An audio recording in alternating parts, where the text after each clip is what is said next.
Hello everyone, welcome back to my channel. इस video में हम पढ़ने वाले हैं जियोमॉर्फोलॉजी का chapter number first, nature and scope of geomorphology का topic approaches to geomorphological analysis. ठीक है, तो ये वाला जो हमारा टॉपिक है ये किसके अंदर में आता है? जो एक टॉपिक था हमारा methods and approaches to study of land forms, उसके अंदर है। ठीक है, उसका ये सेकंड है क्योंकि उसको 3 पार्ट्स में डिवाइड किया गया था। तो पहला जो मेन टास्क था वो हम पढ़ चुके हैं और ये क्या हमारा अप्रोचेस टू जियोमॉर्फोलॉजिकल एनालिसिस। ठीक है, तो ये हम पढ़ने वाले हैं इस वीडियो में। अगर आपने चैनल को सब्सक्राइब नहीं किया तो जाकर के सब्सक्राइब कर लो, और इससे पहले के जो भी पार्ट्स है अगर वो पढ़ना हो आपको, या फिर ओशनोग्राफी पढ़ना हो, या फिर नोट्स चाहिए, तो सबके लिए लिंक दिया हुआ है डिस्क्रिप्शन बॉक्स में, एक बार चेक कर लेना। ठीक है, तो चलो स्टार्ट करते हैं। क्या है इसमें अप्रोचेस टू जियोमॉर्फोलॉजिकल एनालिसिस में? तो सबसे पहले क्या हमारा इसमें ये जो हमारा अप्रोचेस टू जियोमॉर्फोलॉजिकल एनालिसिस है वो कॉन्सेप्चुअल बेसिस पे जो डिवाइडेड है, ये वो कितने पार्ट्स में है? 2 वेज में डिवाइडेड है। ठीक है, based on conceptual basis the geomorphic studies में बी अप्रोच्ड इन 2 वेज। 2 वेज में अप्रोच किया जाता है कॉन्सेप्चुअल बेसिस पे। तो उसमें कौन सा है? पहला है हिस्ट्रिकल एंड दूसरा है फंक्शनल। तो हिस्ट्रिकल के बारे में तो हम पहले से ही पढ़ते आ रहे हैं। हिस्टोरिकल जो हमारा अप्रोच है उसमें उसके बारे में हमने पहले ही पढ़ा है। तो हिस्टोरिकल देख के ही लग रहा है कि जो हमारी हिस्ट्री है उससे रिलेटेड कुछ ना कुछ यहाँ पे होगा। तो ये किस लिए अडॉप्टेड किया गया है, कब अडॉप्ट किया गया है? Is adopted when geomorphological evolution of larger area is traced. तो ये कब अडॉप्ट किया गया हिस्ट्रिकल अप्रोच?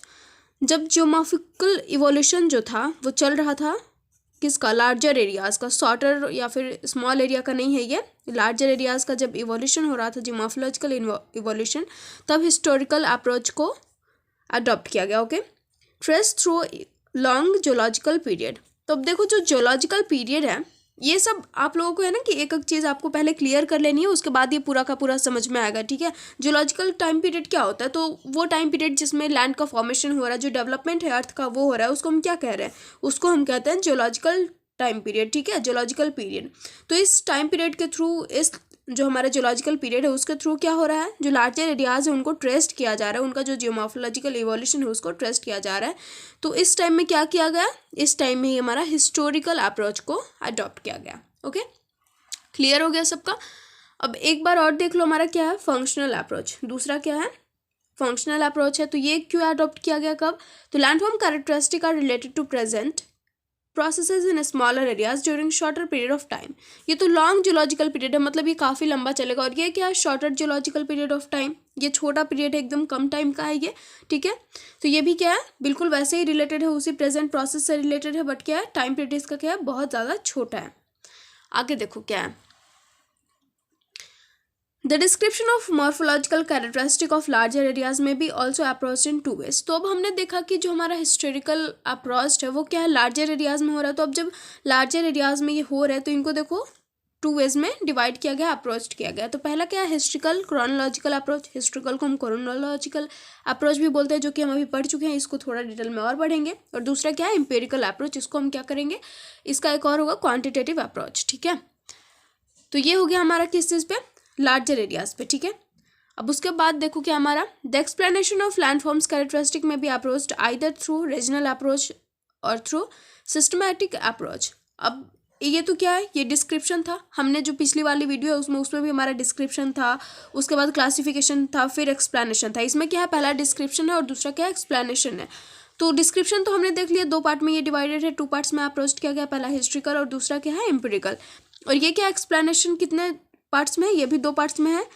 पहला क्या है? रीजनल अप्रोच, दूसरा क्या है? Systematic approach. ठीक है, अब देखो, अब बारी बारी से पढ़ेंगे। पहले हिस्ट्रिकल पढ़ेंगे, फिर एम्पिरिकल, फिर रीजनल एंड देन सिस्टमैटिक। तो इस वीडियो में हम इतना ही कवर करेंगे, और जो हमारा नेक्स्ट है, जो थर्ड ग्रुप वाला जो था, उसको हम नेक्स्ट वीडियो में कवर करेंगे। ओके, तो हिस्ट्रिकल अप्रोच क्या है? Historical approach of landform studies involves description of landforms. जो लैंडफॉर्म इवोल्यूशन है उसको क्या करता है? ये इन्वॉल्व करता है, उसके डिस्क्रिप्शन को इन्वॉल्व करता है। उसमें शामिल होता है लैंडफॉर्म इवोल्यूशन का description through successive stages of geological time और से cyclic time involving larger spatial and longer temporal scales. इसमें क्या होता है? Larger spatial. स्पाशियल मतलब क्या होता है? इसको बोल सकते हैं हम रीजनल। तो जो लार्जर रीजनल एरियाज जो होते हैं, जो टेम्पोरल स्केल्स होता है, जो टाइम पीरियड होता है, उसको क्या करता है? इन्वॉल्व होता है, इन्वॉल्व करता है। तो हमारा जो भी हमारा जियोलॉजिकल टाइम पीरियड है, जो जियोलॉजिकल पीरियड है, उसमें क्या आता है? डेवलपमेंट, जो इवोल्यूशन हो रहा है वो सारे चीज़ का हो रहा है।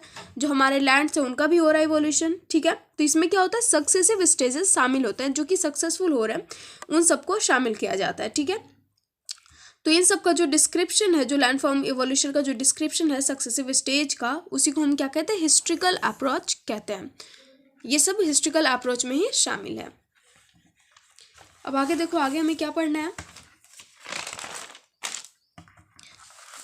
अब देखो हिस्ट्रिकल अप्रोच किस चीज़ पे बेस्ड है, कॉन्सेप्ट ऑफ डेविस। ये शायद हम पहले भी पढ़ चुके हैं, जो डेविस का कॉन्सेप्ट है उस पर, जो साइक्लिक कॉन्सेप्ट है उस पर बेस्ड है। उसके बाद और किस पे, तो कॉन्सेप्ट ऑफ पैलिम्पशेड टोपोग्राफी। अब इसको थोड़ा सा पढ़ के उसके बाद हम पैलिम्पशेड टोपोग्राफी को भी समझेंगे कि ये क्या है exactly. Which means such a surface which bears the imprints of geomorphological processes. ऐसा सरफेस जहाँ पे क्या है, जो इम्प्रिंट्स हैं वो रह गए हैं जियोमॉर्फोलॉजिकल प्रोसेसेस के during past geological periods after partially erased initial imprints features in beginning. अब क्या होता है, जो इम्प्रिंट्स रह गए हैं, तो देखो पहले जो भी चीज़ें हुई थी हमारे अर्थ पे, उनका जो इम्प्रिंट्स है वो क्या अब है नहीं, इरेज्ड हो गया। अब दूसरी चीज़ें क्या हो रही है, डेवलप्ड हो रही हैं। फिर ये चीज़ें भी कभी क्या होंगी, आगे के टाइम में ये भी क्या हो जाएंगी, इरेज्ड हो जाएंगी, खत्म हो जाएंगी, और दूसरी चीज़ें डेवलप्ड हो जाएंगी। तो पैलिम्पशेड टोपोग्राफी में वही आता है, वही कॉन्सेप्ट है उसका। पैलिम्पशेड क्या है, रिफर्स टू दैट मैन्युस्क्रिप्ट, ये उस मैन्युस्क्रिप्ट को रेफर करता है जिसमें क्या होता है, विच हैज़ बिन रिटन, जो कि लिखा जाता है, फिर इरेज्ड किया जाता है एंड देन रीराइट किया जाता है। मतलब बहुत बारी ऐसा होता है कि पहले इसको लिखा जाता है, फिर इरेज किया जाता है, फिर रीराइट किया जाता है। ओके, अब देखो पैलिम्पशेड टोपोग्राफी क्या है, रिप्रेजेंट कॉम्प्लेक्स टोपोग्राफिक फीचर्स। ये किस चीज़ का, जो एक रीजन है उसका एक कॉम्प्लेक्स टोपोग्राफिक फीचर को रिप्रेजेंट करता है। बहुत ज़्यादा ये जटिल होता है, कॉम्प्लेक्स होता है। Which have been written by geomorphological processes. यहाँ पे ध्यान दो, जो पैलिम्पशेड है, यहाँ पे मैन्युस्क्रिप्ट दिख रहा है ना, अब यहाँ पे ध्यान दो क्या है, ये जियोमॉर्फोलॉजिकल प्रोसेसेस के थ्रू लिखा जाता है। मतलब जियोमॉर्फोलॉजिकल जो भी प्रोसेसेस होते हैं उनके थ्रू, जो भी हमारे लैंड पे हो रही है, ठीक है, तो वो हमें दिखाई दे रहा है, तो उसको हम बोल सकते हैं, यहाँ पे उसी को डिनोट किया गया है कि जो जियोमॉर्फोलॉजिकल प्रोसेसेस है उसके थ्रू ये लिखा जाता है, फिर इरेज्ड किया जाता है। अब इरेज्ड किसके द्वारा किया जाएगा, तो जो नए नए प्रोसेसेस आएंगे उसके द्वारा क्या होगा, जो पहले के जो प्रोसेसेस होंगे वो इरेज्ड ही तो हो जाएंगे and re written several times. उसके बाद क्या होता है, फिर दूसरे नए प्रोसेसेस आए तो वो उसको हम किस चीज़ से डिनोट करेंगे, री रिटन। ओके, तो ये 3 प्रोसेसेस है इसमें। पहला क्या है, पहला है रिटन, दूसरा फिर उसको इरेज करो, फिर तीसरा री रिटन। ओके, उसके बाद हमारा क्या है, उसके बाद है an attempt is made to reconstruct the past geomorphic history of a region is based on the concept present is the key to the past. अब जो अटेम्प्ट है, किस चीज़ का अटेम्प्ट, तो रिकंस्ट्रक्ट करने का। हमारे यहाँ जो रिकंस्ट्रक्ट होगा, जो पास्ट रिकंस्ट्रक्ट होगा हिस्ट्री का, वो किसके कॉन्सेप्ट पे बेस्ड है, तो present is the key to the past. जो आज का जो प्रेजेंट है वो किस पे डिपेंड करता है, पास्ट पे डिपेंड करता है। मतलब जो भी हमारा पास्ट है उसका की क्या हमारा प्रेजेंट है। ओके, आगे देखो क्या है, this method of landform studies popularly known as denudation chronology. यही जो मेथड है उसको क्या कहते हैं, टेनुरेशन क्रोनोलॉजी भी बोला जाता है, पॉपुलरली इसी के नाम से जाना जाता है। प्रिंसिपल ऑब्जेक्टिव क्या है इसका, इस मेथड का, तो प्रिंसिपल ऑब्जेक्टिव है इसका आइडेंटिफाई करना डेट को, interpret plantation surfaces developed in past cycles. जो भी पास्ट साइकिल्स में सर्फेसेस हैं उनको आइडेंटिफाई करना, डेट को आइडेंटिफाई करना। ठीक है, आगे देखो क्या है, this approach suffers from certain perceptible weaknesses. अब क्या है कि ये जो हमारा हिस्ट्रिकल अप्रोच है, ऐसा तो नहीं है ना कि सारी चीज़ें अच्छी ही चल रही है, कुछ वीकनेसेस भी हैं इसके, जिसके साथ ये क्या करता है, सफ़र करता है। ठीक है, जिसको हम जान सकते हैं, देख सकते हैं, उन सारे जो हमारे हैं weaknesses. It is highly deductive because unknown events and their responses are described on the basis of very limited known information and evidences. ये क्या हाईली डिडक्टिव है, क्यों हाईली डिडक्टिव है, क्योंकि इसके जो भी इवेंट्स होते हैं, जो भी रिस्पॉन्सेज होते हैं, किस चीज़ के बेसिस पे डिस्क्राइब्ड है, तो हमारे पास जो भी लिमिटेड नोन इन्फॉर्मेशन है, जिसको हम जानते हैं, जो भी लिमिटेड है जिसको हम जानते हैं एविडेंसेस, उनके ऊपर क्या है, ये बेस्ड है। ठीक है, इसलिए क्या है, हाईली डिडक्टिव है। उसके बाद क्या है, the past geomorphic history is reconstructed on the basis of very small part of pre existing landforms.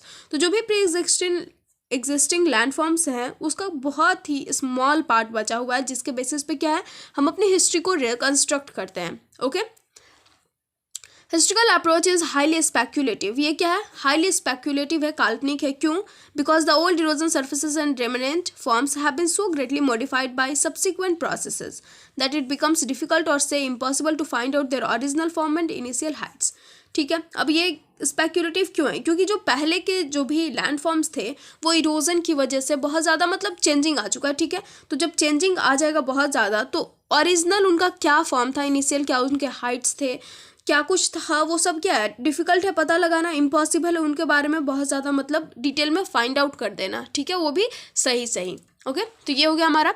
आगे क्या है, क्वांटिटेटिव एंड एम्पिरिकल अप्रोच। अब ये क्या है, is adopted to explain landform characteristic of such larger areas.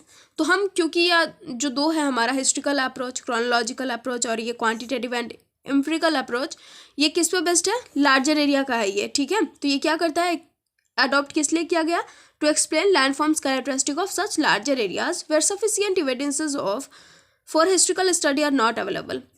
कौन से larger areas के लिए, जहाँ पे जो सफिशिएंट एविडेंसेस हैं हिस्ट्रिकल स्टडी के लिए वो अवेलेबल नहीं है, ठीक है, because of deconstruction of relics forms.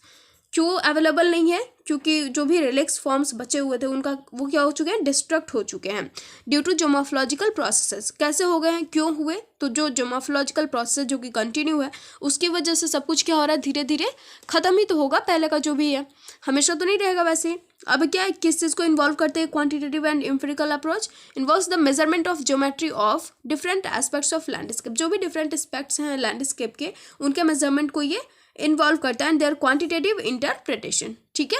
तो क्वांटिटेटिव में हमने देख लिया, इसमें क्या है, मेजरमेंट भी शामिल है।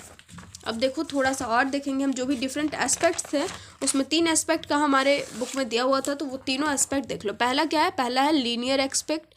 लीनियर एस्पेक्ट में क्या है, determination of hierarchical order of streams. अब ये हायरार्किकल ऑर्डर्स ऑफ स्ट्रीम्स जिसने भी नहीं पढ़ा जाकर के पिछले वाली वीडियो में पढ़ लेना।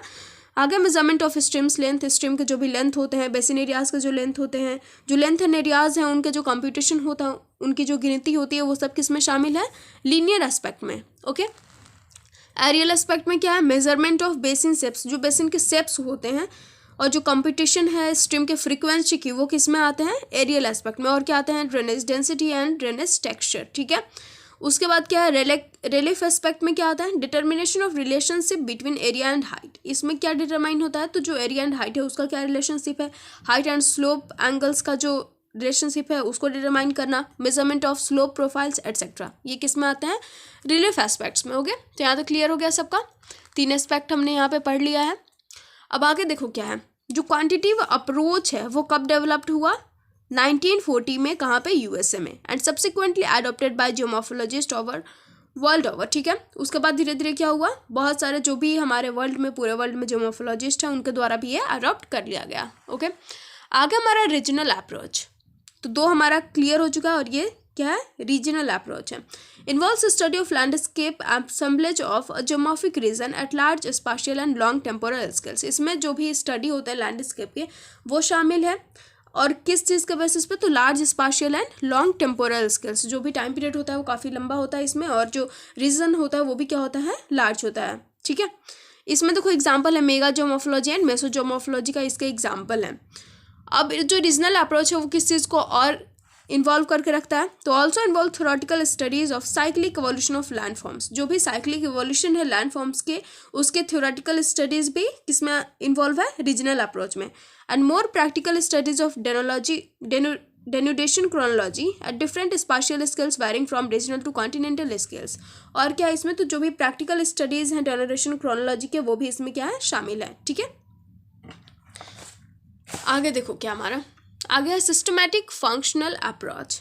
तो ये फंक्शनल अप्रोच भी बोल सकते हैं और सिस्टमैटिक अप्रोच भी बोल सकते हैं। इसमें क्या है, involves the measurement and analysis of operation of geomorphological processes. इसमें क्या शामिल है, तो जो मेजरमेंट है जियोमॉर्फोलॉजिकल प्रोसेस का और उसका जो एनालिसिस है उसका ऑपरेशन का, वो भी किस में शामिल है, सिस्टमैटिक और या फिर फंक्शनल अप्रोच में। Which shape different suites of landforms in varying environmental condition. जो क्या करता है, जो जियोमॉर्फोलॉजिकल हमारा जो लैंडफॉर्म है उसको डिफरेंट शेप में शूट करता है, उसको डिफरेंट लैंडफॉर्म में क्लासीफाई करता है, ठीक है, डिफरेंट इन्वायरमेंटल कंडीशन के बेसिस पे। comprises functional studies of reasonably contemporary processes and the behavior of the earth material which can be directly observed and which help the geomorphologist to understand the maintenance and change of landforms। और क्या comprise करता है, तो comprises functional studies. इसमें functional studies आती हैं, जो भी हमारे कॉन्टेम्प्रेरी प्रोसेसेस हैं, जो अर्थ मटेरियल के जो बिहेवियर हैं वो सब किस में आते हैं, जो डायरेक्टली ऑब्जर्व किए जा सकते हैं, वो आता है फंक्शनल अप्रोच में, ठीक है, जो कि जियोमॉर्फोलॉजिस्ट को बहुत ज़्यादा हेल्प करते हैं मेंटेनेंस और जो लैंड फॉर्म के चेंजेस है उसको समझने में। तो ये हो गया हमारा क्या, फंक्शनल अप्रोच। तो जो हमारा फंक्शनल अप्रोच और रीजनल अप्रोच है वो क्या, एक्सप्लेनेशन का है, ठीक है। और जो हमारा फर्स्ट दो था हिस्ट्रिकल और क्वांटिटेटिव, वो किसका था, तो वो था डिस्क्रिप्शन। तो ये हो गया हमारा। पिछले वीडियो में अगर नहीं पढ़ा तो आप लोग पढ़ लो, उसमें भी था 3 हमारा, डिस्क्रिप्शन, क्लासिफिकेशन और एक्सप्लेनेशन। आगे जो हमारा सिस्टमैटिक अप्रोच है वो फर्दर किस चीज़ में डिवाइडेड है, देखो, on the basis of major causative factors of landscape development. इसमें क्या, प्रोसेस फॉर्म अप्रोच और दूसरा क्या है, स्ट्रक्चर फॉर्म अप्रोच। तो ये दोनों भी हम पिछले वीडियो में पढ़ चुके हैं, स्ट्रक्चर फॉर्म अप्रोच और प्रोसेस फॉर्म अप्रोच, तो वहाँ जाकर के एक बार पढ़ लो। तो इस वीडियो में हमारा ये कंप्लीट हो चुका है टॉपिक, और नेक्स्ट वीडियो जो हमारा थर्ड बचा हुआ है वो पढ़ेंगे। उसके बाद 1-2 वीडियो में ये पूरा चैप्टर हमारा खत्म हो जाएगा। तो गाइज, अगर आपने सब्सक्राइब नहीं किया तो प्लीज़ सब्सक्राइब करो, शेयर करो, एंड मिलते हैं नेक्स्ट वीडियो में।